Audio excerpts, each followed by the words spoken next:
everybody, Diane Bolin here. This month, I'm going to be looking at the 6 foundational movements that our bodies can do and why we should do them. So come along with me on this 6-part series. Get your body toned up to do all the things that you need and want to do during your day with less discomfort and more happiness. The foundational movement that we're going to look at this week is the squat. Some people think it's not important. Some people tell me that their doctors say they shouldn't squat. Think about it this way.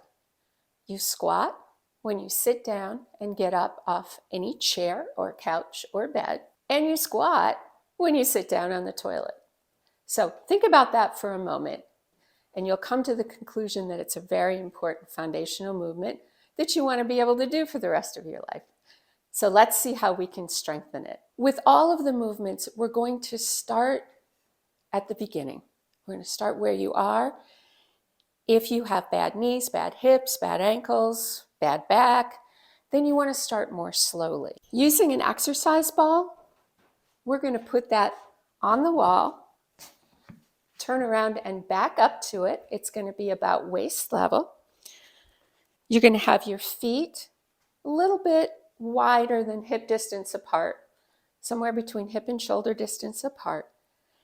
And you want your feet out from the wall far enough so that when you come down, your knees and your toes are in line. Your knees should never go out above your toes.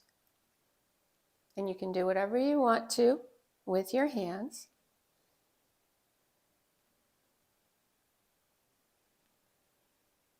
And this allows you to move fluidly, leaning a little bit on the wall to give you a little more support and to get that motion to strengthen those muscles used in the squat.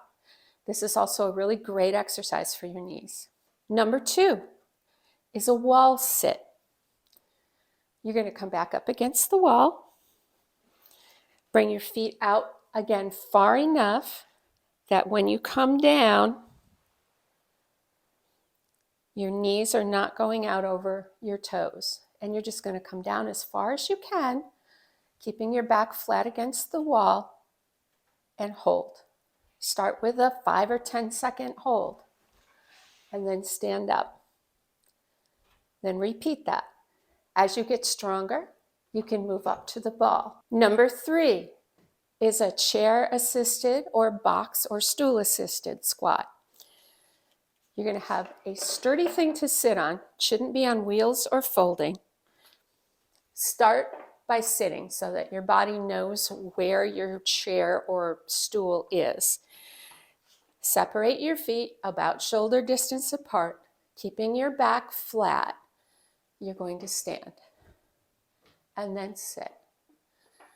And as you get the hang of it and understand where the stool is, you can speed it up to just a touch and go.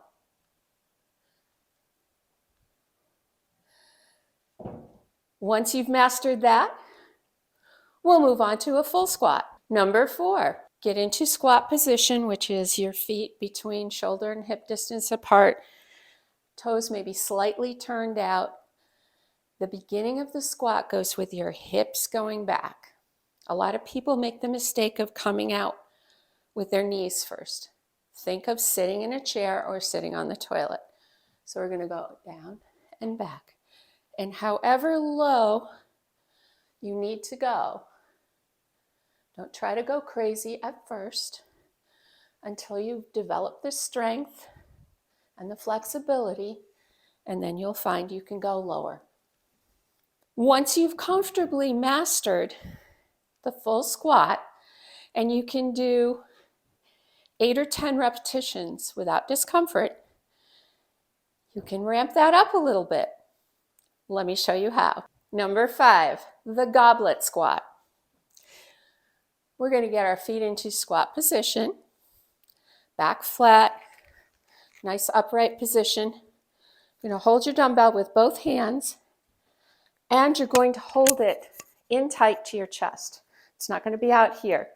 Elbows down by your sides, hold that in tight to your chest. Hips back first. up and down.